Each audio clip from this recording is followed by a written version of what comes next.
Queridos, mais um sábado de estudo da palavra, mas antes nós vamos estar adorando o Senhor com cânticos, exaltando o seu nome. Esse cântico fala que Ele é exaltado, né? E toda a terra, né, vai reconhecê-lo, né? Ele é o nosso Deus, Ele é exaltado sobre todas as nações, sobre todos os povos, né? Terra e céus glorificam o seu santo nome. Amém.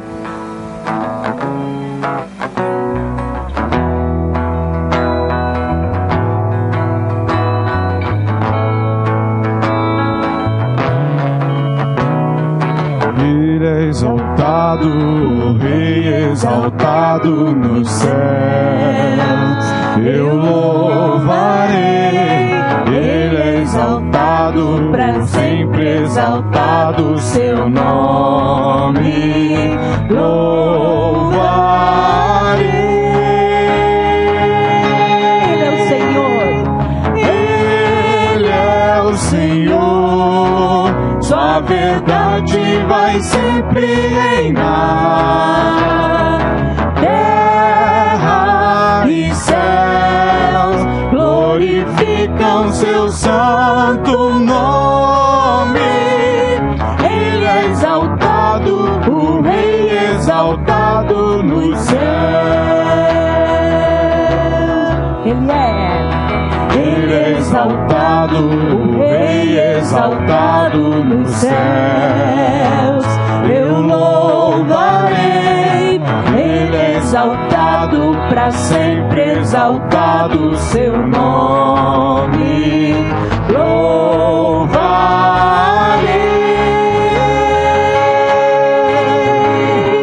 Ele é o Senhor, sua verdade vai sempre reinar.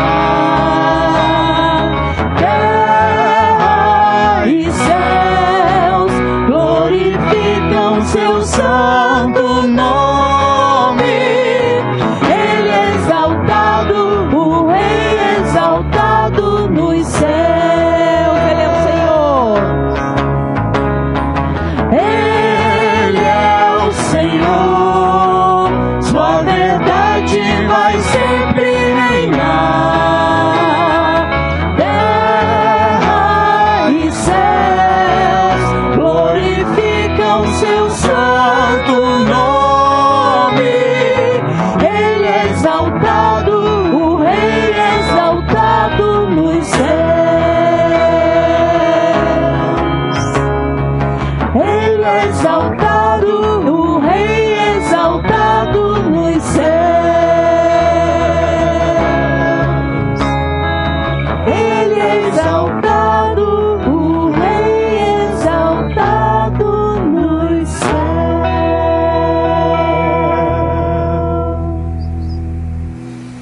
Jesus Cristo mudou o nosso viver, irmãos, e essa presença de Jesus no nosso coração deve fazer diferença, né? Então nós devemos ser muito sérios com isso. Esse cântico fala que diferente é o meu coração.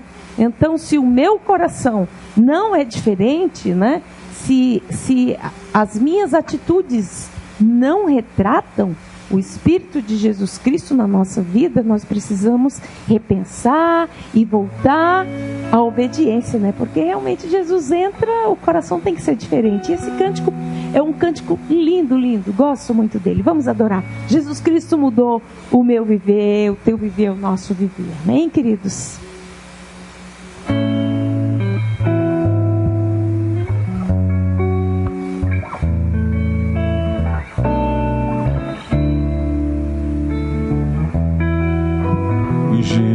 Jesus Cristo mudou meu viver. Jesus Cristo mudou meu viver. É a luz que ilumina meu ser. Sim, Jesus Cristo mudou meu viver. Jesus Cristo.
Graça e paz, meus irmãos, satisfação, alegria, estarmos mais uma vez, através deste meio, desta forma, mas estamos preparando aí um material para o nosso sábado, para a nossa escola bíblica.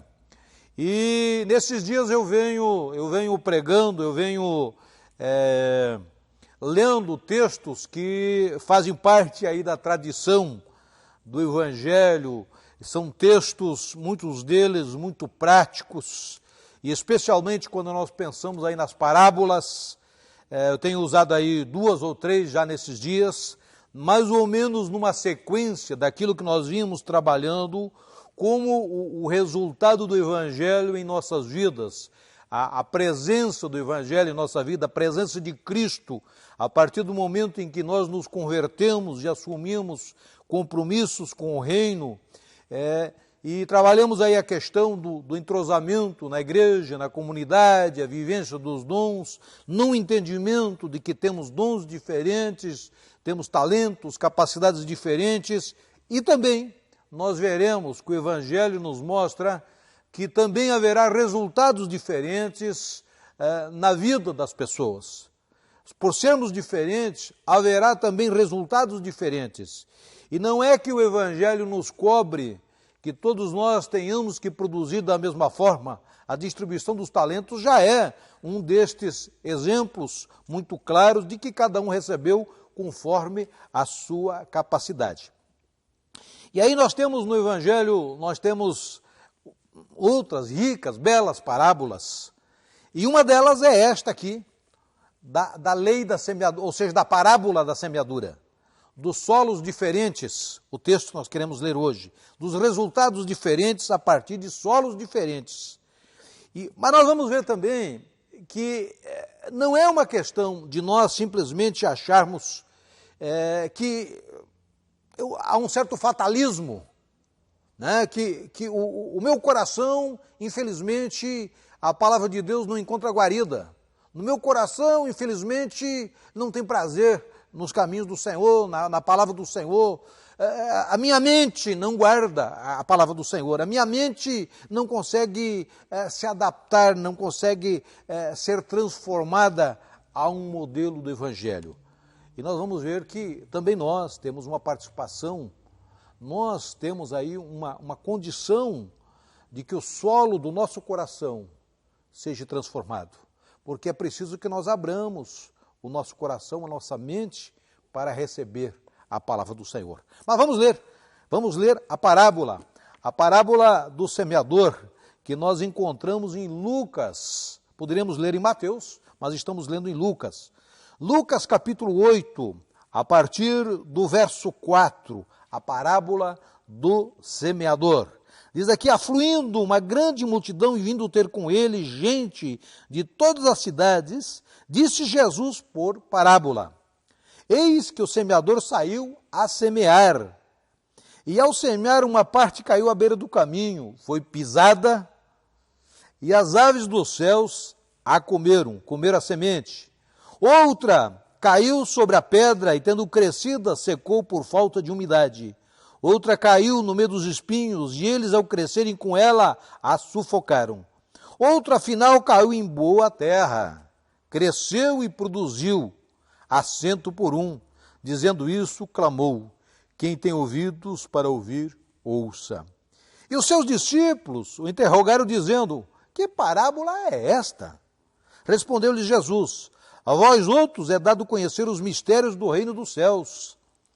Aos demais fala-se por parábolas, para que vendo não vejam e ouvindo não entendam.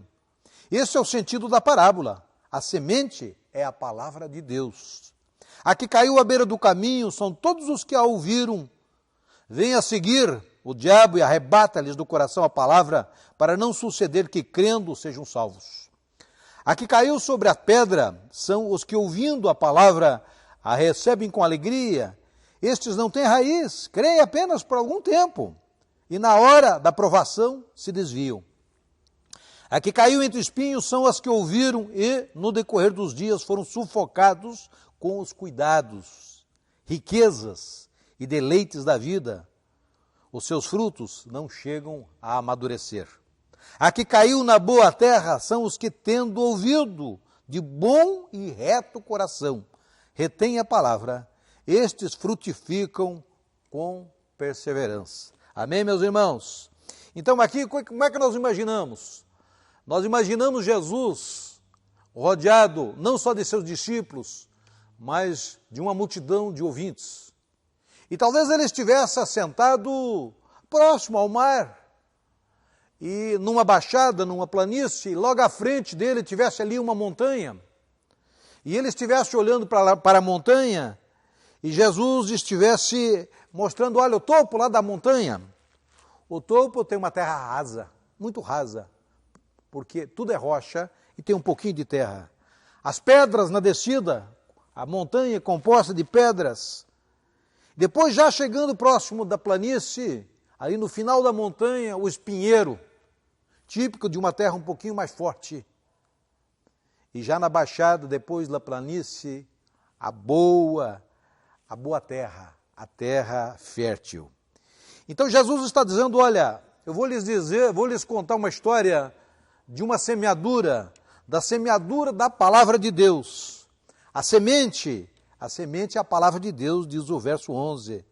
E Deus, mediante a ação do Espírito de Deus, em homens, através de homens, no decorrer de 15, 16 séculos, foi revelando a mais de 40 escritores, ou 40 escritores, foram recebendo a revelação de Deus e registrando esta boa semente, registrando a palavra do Senhor para que ela pudesse ser pregada, semeada, distribuída aos povos, e que ela transformasse culturas, ela transformasse conceitos, ela transformasse corações, transformasse nações.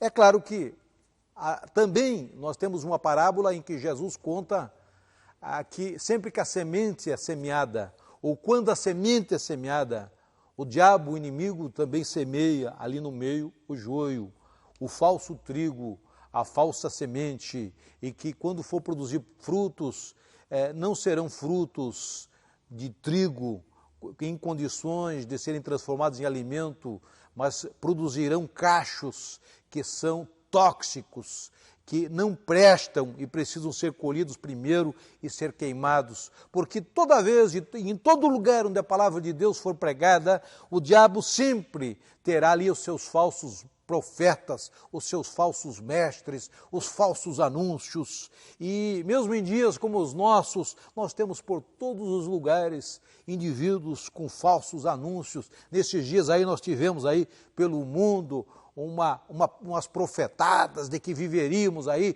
3 dias de escuridão pelo mundo, etc, etc. E muitas pessoas preocupadíssimas com isso, mas profetadas totalmente destoadas, totalmente afastadas da palavra de Deus.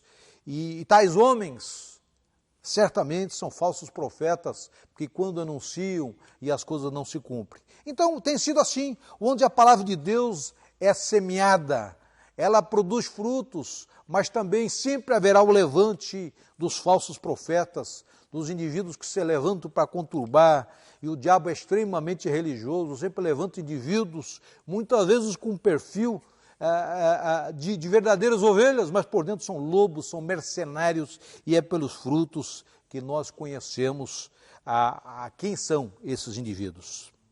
E a questão dos solos, aqui Jesus, usando o exemplo da semente semeada em diferentes tipos de solos, os solos era algo conhecidíssimo daquela cultura, daquela época em que grande parte da população vivia uma realidade rural de subsistência, e eram indivíduos que semeavam e já lutavam naqueles dias com solos e com condições muitas vezes de seca, em que as suas culturas eram altamente afetadas. E Jesus conhecedor de toda essa realidade, então ele usa este exemplo para mostrar que a semente semeada no nosso coração, ela precisa encontrar terra fértil, ela precisa encontrar solo receptivo, ela precisa criar raízes. Mas começando aqui, irmãos, começando aqui pelo verso 5, solo de beira de caminho. Então a semente que cai na beira do caminho, que cai no chão duro, ela não é coberta, ela fica ali na superfície e ela não consegue brotar e criar raízes. Os pássaros vêm, comem, as formigas carregam uma quantidade enorme de sementes durante a noite e ela é pisoteada pelos animais, pelos cavalos que passavam, enfim, pelos transeuntes, e ela não conseguiria produzir. Então, conforme o verso 12, depois na explicação, no campo espiritual é o diabo que arrebata a palavra do coração do novo crente para que não se salve. Por isso, achar que todos os problemas se acabam quando cremos em Cristo Jesus é negar o mau caráter do diabo, que não descansa em atrapalhar, confundir e fazer outras propostas ao indivíduo que abraçou o Evangelho. Então será uma constante tensão, será um constante desafio o acatar a palavra e viver a palavra diante daquilo que o diabo, diante daquilo que um sistema deste mundo propõe ao ser humano. Portanto, uma constante tensão. Depois, o verso 6 fala de um solo com pedra. Solo superficial, rochoso, diz lá o Evangelho de Mateus, capítulo 13. Então, apesar da semente nascer, logo ela seca por falta do quê? De umidade. E a ausência de raízes profundas. É claro que as pedras podem ser removidas, podem ser tiradas, mas a quantidade de terra pode ser aumentada. Mas a gente sabe que de determinados lugares a terra é muito rasa. E aí, conforme o verso 13, esses são os crentes de boa intenção, mas diante da provação se desviam da fé. Creem por pouco tempo. Então, a questão da fé não é uma questão de ser vivida num determinado momento ou vivida em determinados momentos da nossa vida. A fé nós deveríamos vivê-la por toda a nossa vida e nós precisamos completar a carreira, precisamos guardar a nossa fé até o final. E muitos, segundo esta palavra dada, haverão no decorrer da sua caminhada, por não terem raízes profundas, talvez porque não se aprofundaram na palavra, nunca se preocuparam de fato em entender profundamente a palavra, e entender o amor de Deus para com ele. Porque se compreendermos de fato a palavra, se compreendermos o propósito elevado de Deus com as nossas vidas, certamente, mesmo em dias de provação, em dias de dificuldade, nós não teremos nenhuma dúvida da boa intenção e do bom cuidado de Deus nas nossas vidas, e experimentaremos isso também na nossa paz de alma, e portanto não há nenhuma necessidade de nós nos afligirmos a tal ponto de abandonarmos a fé ou a própria vida. Nós temos aí hoje pessoas se suicidando por todos os lados, num desespero de vida. Na verdade, não deveria existir esse desespero quando nós cremos, quando nós conhecemos o Evangelho. Agora é diferente. Quem não conhece não tem esperança. Quem não conhece não consegue enxergar além desta terra, além deste material. Depois o verso 7, ele fala de um terceiro solo, um solo com espinhos. Então os espinhos, eles sufocam a planta porque eles crescem junto com a planta, impedem que ela produza frutos. Conforme o verso 14, na explicação que Jesus dá, esses são os crentes que fracassam no decorrer dos dias. Não é no início da fé, mas é no decorrer. Então, as razões aqui apresentadas são os cuidados da vida, as riquezas ou deleites. Interessante, né? Como riquezas pode ser bênção, mas riquezas também podem ser escravidão, pode ser razão de alguém afastar o coração e firmar-se nelas, esperar nelas, como aquele do qual Jesus diz, indivíduo que é apresentado como louco, porque ele põe toda a sua esperança nas suas riquezas, nos seus depósitos, e naquela noite ele haveria de prestar conta de sua alma. Ou os deleites da vida, que são os prazeres, são muitas vezes coisas das quais nós nos aproximamos inofensivamente, mas com o tempo elas escravizam. Pode ser hobbies, pode ser esportes, mas num determinado tempo elas roubam todo o nosso tempo e todo o nosso potencial, e nós nos afastamos das coisas do Senhor, nos afastamos da palavra. E o último solo, verso 8, solo com boa terra. Conforme o verso 15 na explicação, O bom solo recebe a boa semente, a retém, persevera e frutifica e chega a produzir até 100 por 1. Aqui diz o texto, 100 por 1. Mateus diz 30, 60 e 100 por 1, ou seja, diferentes produções. Então, conforme Mateus 13, 8, nem todos produzirão de igual forma, 30, 60, 100 por 1, mas todos os crentes produzirão frutos de alguma maneira e de alguma forma. Portanto, extraordinário quando o nosso coração pode ser comparado à boa terra. Um solo preparado, um solo adequado, um solo que foi adubado, um solo que está em condições de produzir. Considerações finais, meus irmãos. A intenção aqui não é um cálculo. Não é que a gente calcule de 4 tipos de solo, somente um é bom. Não, mas a ideia é que há diferentes formas de solo, há diferentes tipos de solo na recepção do Evangelho, na recepção da boa semente. Descreve, assim, diferentes tipos de reações diante da palavra de Deus. Nem uma aula de agronomia, mas falar de corações, de indivíduos, e dos riscos de não permanecer na palavra no decorrer da vida. Eu gostei muito de um comentário da editora Esperança, do livro de Mateus. Nesse versículo ele diz: não foi sem decisão consciente da vontade que o ouvinte veio a ter a forma atual do terreno em seu coração. Ou seja, não é um acaso. Por isso, a responsabilidade do ouvinte permanece sempre integralmente válida diante da palavra de Deus. Ou seja, nós temos responsabilidades. Nós temos responsabilidades com a palavra que nós recebemos. Porque a palavra de Deus diz que o indivíduo que recebe a palavra e não a pratica, ele é comparado ao indivíduo que constrói sobre a areia. Ou em tempos de luta, de provação, ele facilmente rui, ele desaba. Portanto, como é bom, meus irmãos, quando a palavra de Deus está enraizada profundamente em nossos corações e nós construímos sobre ela, e em vindo tempos como estes que nós estamos vivendo, de pandemia mundial, ou em vindo outros tempos, como os nossos irmãos da Venezuela vivem tempos difíceis, aquele que de fato está arraigado no Senhor, ele sofre, ele chora, ele lamenta, mas jamais abandonará o caminho do Senhor e jamais deixará de produzir frutos para o reino de Deus. Portanto, que os nossos corações, meus queridos, possam ser solos receptivos e solos que venham a produzir. Não sei se a 30, 60 ou 100 por 1, mas que sejamos produtivos, que sejamos amantes e profundos estudiosos, praticantes da palavra do Senhor. Esta é a nossa oração, esse é o nosso propósito. Amém? Vamos orar? Senhor Deus e Pai, obrigado por esta parábola bonita, em que o Senhor compara o reino dos céus a uma história do cotidiano das pessoas. Falando de terra, falando de sementes, e ela tão bem se enquadra aqui na realidade de Campo Mourão, do Paraná, do sul do Brasil, de todo o Brasil, que produz sementes para o mundo, produz cereais para o mundo, que luta no melhoramento, no aperfeiçoamento de produção, na pesquisa da genética, enfim, melhorando sementes, mas também, Senhor, ela fala acima de tudo da palavra. E obrigado porque a Tua palavra também tem avançado por este Brasil afora. E que esse Brasil, de fato, seja um solo receptivo para a Tua palavra.